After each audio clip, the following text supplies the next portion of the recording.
So the reason, so as you might remember, you're part of our NR30.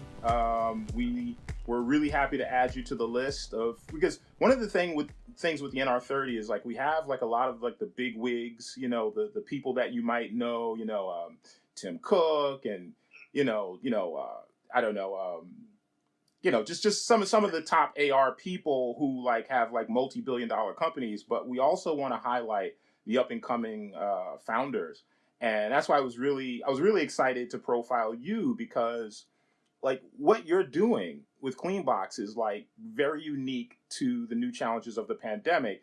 And I can just tell you, like, I'm not ashamed to admit this publicly, as a germaphobe, myself, as a germaphobe, going to all the various, conferences, whether it's CES or AWE in Santa Clara, wherever I go, I'm always freaking out a little bit about trying on public, VR headsets and AR headsets, because even if they're wiped down in between usages, like I'm kind of like, your face, collects a lot of oil and bacteria and dirt. And so I've always freaked out about that. So, when I found out about your company, I was really excited.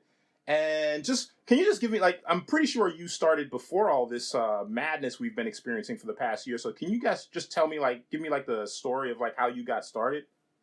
Yes, absolutely. We did start before the madness, and honestly, we started, our first patents were filed about 6 years ago. So we really started this believing in the industry and just seeing how, immersive technology and having a vision for how it could really impact not just entertainment experiences, but really education and engagement and remote training and so many business applications. And when we looked at that and we thought about people sharing hardware that sits on your face and head, that is very sensitive in terms of electronics and how it's built, there was a problem that we saw really as a barrier of entry. And what we wanted to do was address the risk mitigation point of it and do it in a way that was safe, that was easy, it was consistent and reliable. And that's really where Cleanbox came from. Having a vision for what XR could do potentially for businesses and industries around the world, and then thinking about all the problems that we're in within our capacity to solve. Hygiene was one of them, and we're really excited about how the company started with that concept. But we've taken that proprietary engineering and we've really branched out far beyond XR. Again, continuing to have our base and our roots there, but being able to solve additional B2B business problems that have to do with hygiene. And COVID just happens to kind of highlight or put the dot on the exclamation mark, if you will, of the importance of hygiene in any kind of shared objects, electronics, or other things. So now you said you had the patent like 6 years ago, but when did you actually release your first like piece of hardware, your first product?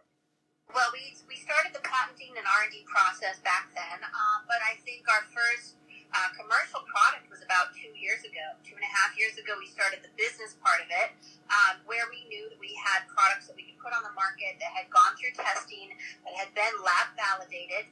We spent plenty of time, a couple of years, really tweaking our engineering so that we could provide hospital level, which is basically log 5 and greater, hygiene in the shortest amount of time possible. So if you notice for our CX series, all our cycle times are 60 seconds. Because we know it's important for vendors to have high throughput. And so you need to be able to reach, that quality assurance level, but do it in a way that makes business sense. Okay. And so that was really the important part to us. And then kind of secondary, but also in some ways equally important, have that product look good and not conflict with your own branding. And so that's really what the look and feel of Cleanbox has been, and a trusted brand with a lot of companies. And just give me a sense of like, were you already involved in the VR AR space? Were you experimenting? Were you an enthusiast? Is this something that like you were kind of just using the technology as a fan, and then you decided, this is like a solution that was needed? Like, how did this actually, like, what's the story of like, what do they call it? The napkin? Like, was there like the napkin idea? Well, a little bit. I have a background on the entertainment side of things, and so does my co-founder, who's our CTO. He worked in gaming, I worked in film, But because of that, we had a very high sensitivity to what the entertainment process gives the end user. And that is that sort of sticky component of taking either an experience or a set of information, and sharing it with the end consumer in a way that they will adopt quickly, that they will love, they will want to redo time and time again. So several years ago, I was writing for a Hong Kong-based think tank about changes in technology and how they were beginning to influence global consumer behavior, and thus, of course, have to influence businesses and their approach to their own products, right? And so I had this idea. I have a relationship with the Smithsonian Institution in D.C. I thought immersive technology would be a brilliant answer to sharing their 155 million objects of content, and it started there. When Cleanbox was developed, it was one of many patents that my co-founder and I filed, and it was a solution to a problem that honestly didn't really fully exist yet. But we looked at it again as a barrier of entry. How can we get rid of this problem? Because we believe in the opportunity, both short-term and long-term, so much, and it turned into a really brilliant business. And so, but I mean like on the ground, meaning like, were you like, you're working with think tanks, you're coming up with all these ideas. You mentioned the Smithsonian, but I mean, like, was there like a I guess what would you call it, an epiphany moment where you were actually, I don't know, at a conference, or dealing with one of the companies? Like, what was the moment where you realized, wait, this is something that I don't see, and I think the space needs it? Like, what was that moment? Well, the moment really was because we were, my co-founder and I were already immersed in the space. We were both firm believers in the technology. We were both users of it and saw the potential both in the short term, the near term, and the long term. But it really came down to the fact that, Smithsonian is a quasi-federal government, entity. And so we had to think of all the, the stopping points, and looking at the large companies. I don't know if I guess I can use this word, the word sexy, right? The technology itself, immersive technology, is very sexy. Hygiene is not. It's not generally thought of in that way. And so I think because of that, the focus of a lot of people in the XR space was really content creation. How can we make an experience that is phenomenal and out of this world?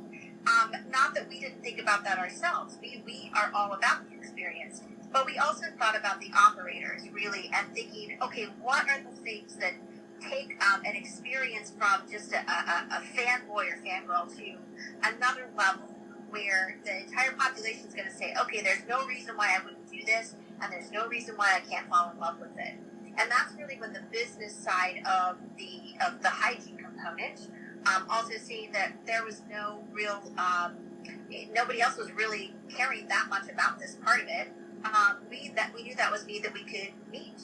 And so, just I feel like I might have just jumped into all of this really quickly. I feel I need to do there's this common thing on Clubhouse that they often do called resetting the room. So just we're talking to Amy Hedrick, the CEO and co-founder of Cleanbox, and Cleanbox is a company that basically, I'm going to say this really in layman's terms. Maybe you can flesh it out, but basically produces hardware solutions that allow you to quickly, seamlessly, and easily clean or disinfect the AR headsets, VR headsets, for everything from, I guess, enterprise solutions to conference solutions. Do I have that right? Am I? Yeah, okay. Absolutely. We specialize in UVC surface decontamination at a hospital level, and we do it in a short cycle time. That's our specialty. That's our engineering, and it is eco-friendly.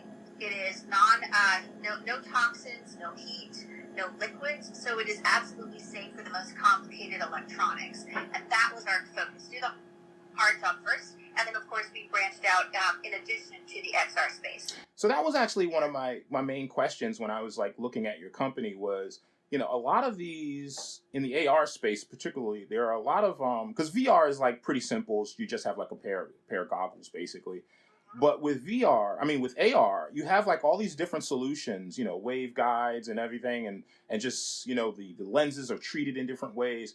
And so my first question was would this kind of interfere or modify or change in even subtle ways, some of the lenses and how they operate. So you're saying there's no impact at all on the lenses. Is that the case? Yeah, absolutely. And we've we've tested with several of the top 3 HMD manufacturers, both on the VR and AR side.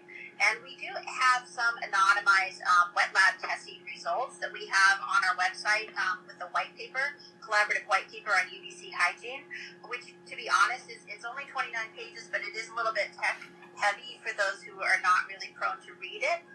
But we do, provide that data. So UVC is a very specific wavelength of light. And the thing that makes it so effective at decontamination is that it doesn't exist naturally in the atmosphere. So what it does is it disrupts the DNA and RNA strands of contagions. But it's a very short wavelength of light, and, it has a short rate of impact. So because of that, it's actually fairly safe for use. So the way that we do it is for the maximum impact in terms of killing contagions, and the safest way possible. So you're correct, and that's a long way of saying you're absolutely right. It doesn't negatively impact these special lenses or electronics. Now, remind me, UVC is ultraviolet what? It's ultraviolet C wavelength. So ultraviolet light can be in different. There's UVA, UVB, and UVC. And if you want to put it simply, think of UVA and UVB as like the sun and a tanning bed, right? So we already know what the impact of those wavelengths of light are on like plastics and glass and other types of materials. But UVC is very different in that aspect. And part of that reason that's different is because it is a short wavelength of light. So it has to be recreated artificially to exist on Earth. And when it is recreated artificially, traditionally it's been done in mercury bulbs. The way we use it now is in LEDs, and that eliminates a number of the negative components associated with mercury bulbs. And we also can choose the wavelength of light. There's no ozone emission, so there are a number of reasons why we've chosen to develop our technology around this type of form factor. But we can do it in a way that is highly effective to kill the contagions in cycle times that don't ever impact electronics. Okay, so now here's now I'm going to get to some hard questions. So now I would imagine that, like, with all of these conferences and events and, just so many different, variations of headsets, coming out on the market every day, that you probably looked at the landscape, let's say, 2019, and just said, wow, our growth potential is almost unlimited. And then you have this situation where, okay, now everyone's concerned about germs even more, but there are no events. So I'm just curious, how have you guys, you and your team, how have you kind of navigated this kind of thing where it's we need you, but the volume of events and public-facing opportunities to demo what you're doing is kind of limited now because of the pandemic? Well, there are a couple of ways to answer that question. I would say the first way is that we're not just limited to events. That's the most public-facing, consumer-facing side of XR, right? Of virtual and augmented reality is these events, which we all love because they're very exciting and interactive. But you're right, there aren't a lot of them. That has not impacted our business, and I think in that sense we're fortunate. And that's because there are so many other applications of XR specifically, besides the other products that our company supplies. But if we want to stick to XR for just a second, I would let you know that we work in multiple industries, from government to aerospace to manufacturing to entertainment to healthcare. We're very, very active in all of those spaces, and there are phenomenal use cases of virtual and augmented reality in each of those spaces. Now, they might not be as publicly apparent because some of those organizations maybe, don't necessarily share their data, and some of it's still, in development. Some hospital systems, for example, are more proactive or forward-thinking than others. But it exists out there, and I would say, without patting ourselves on the back too much, that we've actually helped keep a lot of these training programs for enterprise alive during COVID. I can tell you, for example, there's a hospital in California that has continued. They have never stopped their virtual reality pain management program, and they treated over 1,000 patients this summer during COVID, during peak COVID time, using Cleanbox, because they were able to safely do it, and not only safely do do it, but convince their patients that it was safe to do it. And that makes me really happy. A quick question. So now, I have like other pandemic related questions, but I just for my own germaphobe uh, assurance. So like, let's say I'm at a conference, right, and some sweaty, greasy guy puts on a HoloLens 2, and then he takes it off, and then the display person pops it in a Cleanbox device. Runs it through. I think you said it was 60 seconds, right? Am I right on 60 seconds? 60 seconds process, 60-second process. And then they take it out. But then they still have to, I guess, wipe down, like it doesn't remove everything, right? You have to still wipe down the oil and grease and moisture and all that stuff, right? Well, that's a great question, because there's a second component to our products that we provide, which is a textile nano coating.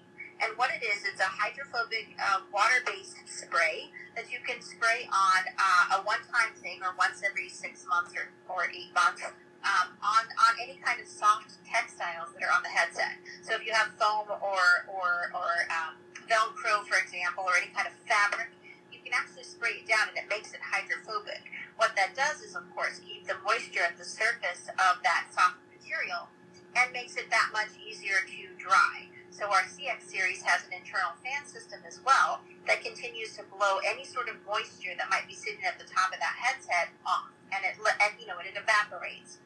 So we actually work with Black Box VR, which is a gym, which you might be aware of, and they use our products as well, with the nano coating, as well as the drying cycle and so on.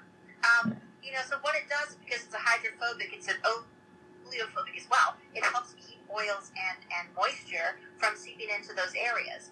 Now, if somebody comes in with, a kid comes in with, let's say, peanut butter on their hands, and they smear it on the headset, well, you're probably going to have to wipe that peanut butter off. Right. There are always exceptions to those rules, but we've worked very, very hard. Again, our goal as a company has been to allow that end user to have the most confident, comfortable, and exciting experience ever. And we're just doing our small part in that process. And now, so, like there are like these, I'm forgetting what reality show or MTV. There's a show where like they go into hotel rooms or whatever, and they use the black light device. So my question is, so like, would your device hold up to that? Like, is what I would see under like the horrible stuff I would see when I point a black light at like let's say someone with a dirty bum sits down on a bed, and then 5 minutes later I use the black light. Would your solution eliminate the ability to pick anything up? I know that's a weird question, but I'm just, again, these are germaphobe questions that I've been wondering about for a while. Not a weird question at all. And without going into the specifics of different types of light and how they impact what you can actually visually see, just a reminder that it is always hard to talk about invisible things, right? Mm-hmm. Germs are invisible. UVC light is invisible. We're talking about two invisible things. That being said, though, there are ways that we are working to better, support our customers and say, hey, we want to make sure this UVC light's working. Well, here's a dosimeter, for example, which is a piece of it's basically a piece of paper that reacts to certain wavelengths of UVC light. We can say we use this particular wavelength, 265 to 270 nanometer wavelength. Here's how you know it's working. Watch the reaction to the UV light. You can see that it's impacting that. So we are making it as simple as possible for the end user that really just wants some sort of visual reassurance. But there's a bit of understanding how the tech works in the first place to really make it an easy experience. So, we're doing our best to, educate. I have done a number of, panels, Johns Hopkins, APL, XR Symposium, for example, where I walked through the whole process of UVC, how it works, when it works, what's required to kill contagions, etc. That's very, could be complicated and not so simple, and people don't necessarily have time to hear that. One thing that we are working on at Cleanbox is a series of YouTube videos that are maybe 2 minutes, 3 minutes maximum each, where we go through various concepts of UVC light, when it works, how it works, and try to simplify it as much as the example you just shared. Okay, so now let's get to the germ or the virus that's on everyone's mind, COVID-19. So now when this came about, And on your website, I see, you specifically, mention it. And my question was, and perhaps this is, on the website and I just didn't see it. But my question was, did you guys like specifically test, like, did you go through specific COVID-19 testing to make sure, or are you just using general protocols that kind of allow, COVID-19 to fall in your general, germ removal protocol, No, I appreciate the question. And absolutely, we did our own COVID testing.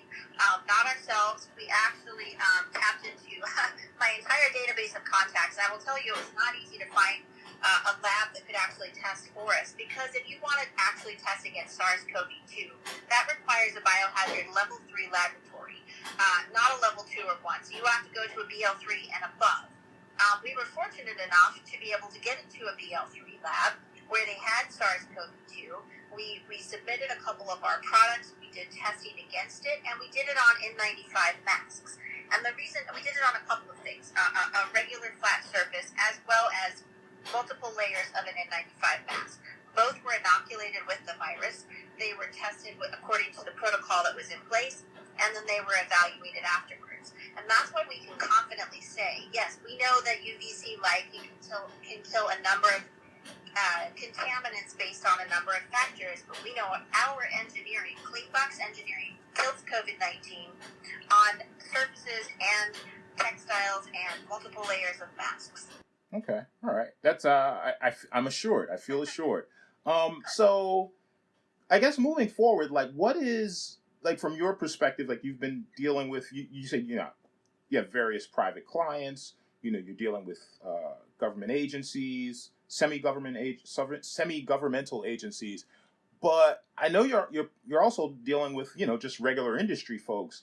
Like, what is if, like, either it's anecdotal or just your analysis, what are you hearing, like, in terms of getting back out there? And because the reason I'm bringing this up is because one of, as someone who's been covering VR and AR for years now, like, one of the main ways, like, not just new, I guess, businesses and the consumer public get in touch with this kind of stuff and learn to kind of adopt it is by trying it. If you can't try these things, it's basically you're stuck. If you can't just keep watching videos and say, oh wow, that looks cool. At some point you have to try it. So what are you hearing from some of the industry people as to, kind of like this giant pause we're going through?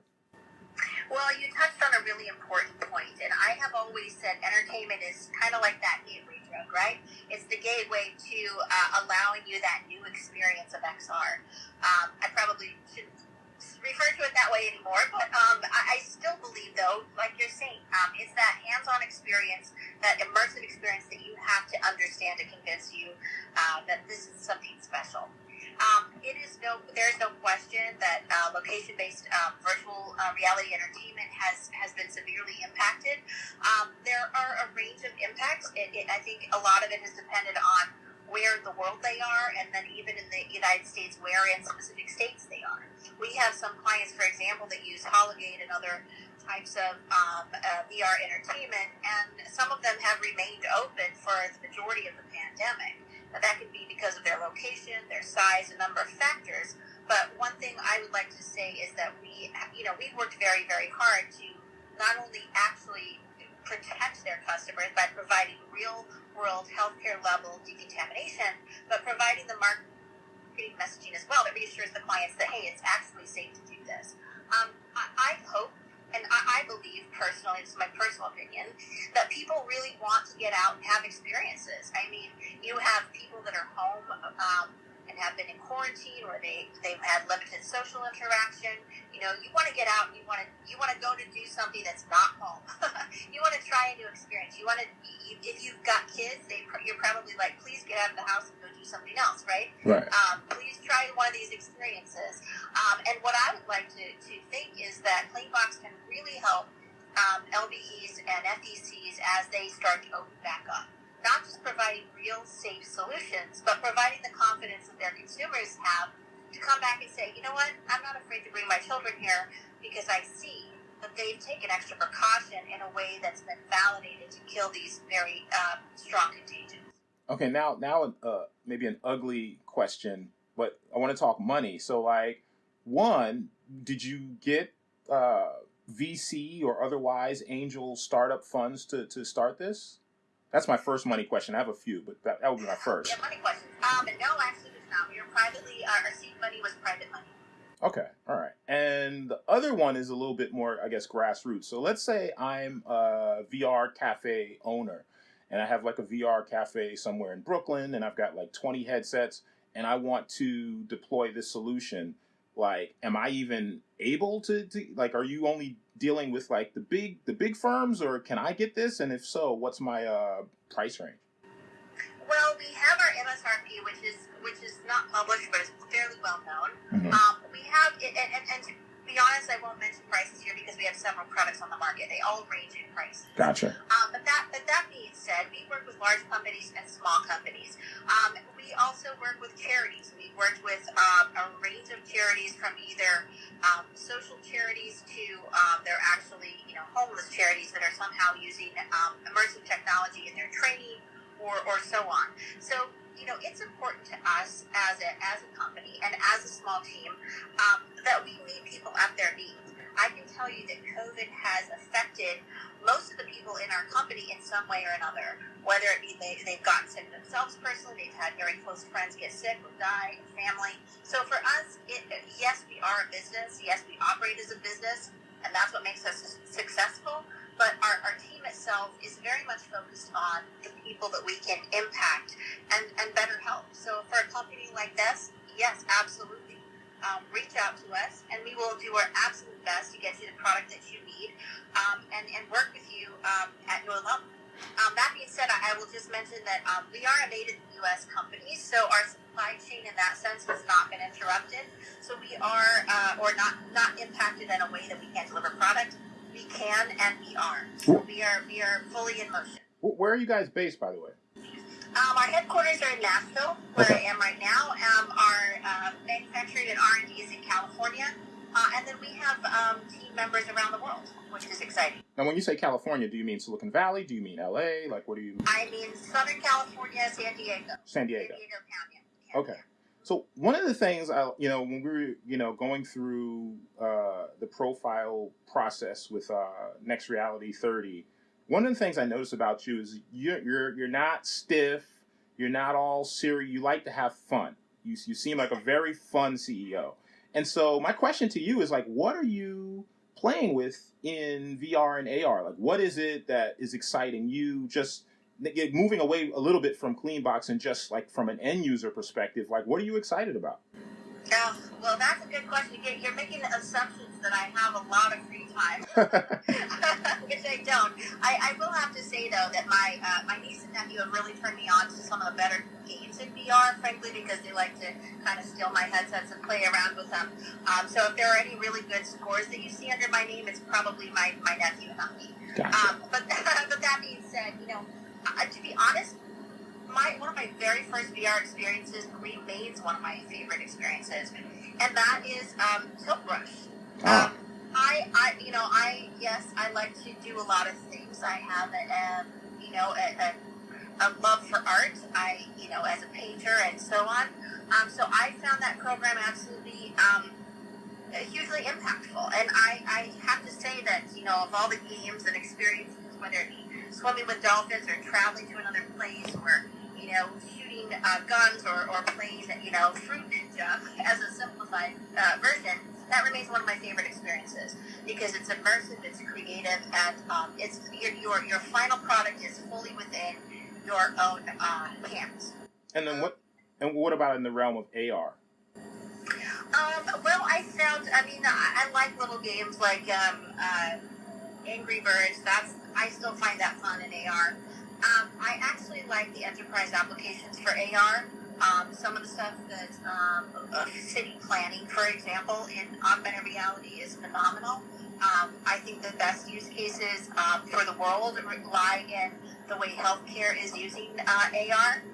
So a little bit mixture of VR and AR. Some of our clients are surgeons, and they use, for example, augmented reality and virtual reality to scan people's brains ahead of surgery for brain tumor removal, for example. And they're able to better increase the odds that patients' survival and recovery time. And so I don't personally use those programs because, unfortunately for everyone, I'm not conducting brain surgery on anyone. But I think the passion behind the XR space really comes from some of those experiences. Okay, so this wouldn't be a Next Reality Chat unless I got into the area of rumor and gossip. So here's my next question is, yeah, as someone who works with a lot of these headset companies, and you're I guess my assumption, perhaps wrong, my assumption is that to some degree you're working in tandem with at least some of them to like help make sure you're adhering to their specifications and their needs. Have you seen anything on the horizon? You can tell us about the Apple headset you've seen. You can tell us about the Magic Leap 2 headset that you see that's supposed to come next year. You can tell us about any of that stuff. Well, I don't want to get in trouble. You're absolutely right. We do work closely with a lot of these companies, and I don't want to get in trouble with any of them for those reasons. But that being said, I will say that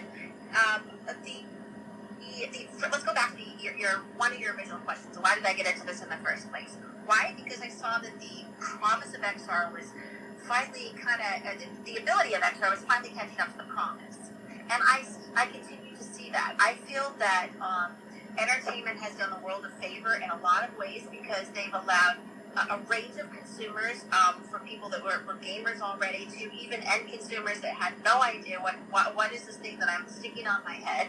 And I think it's done a huge favor because it's made the consumer engaged in the XR process. And that has forced businesses, forced might be a generous word, but it has inspired businesses to say, hey, here's an opportunity.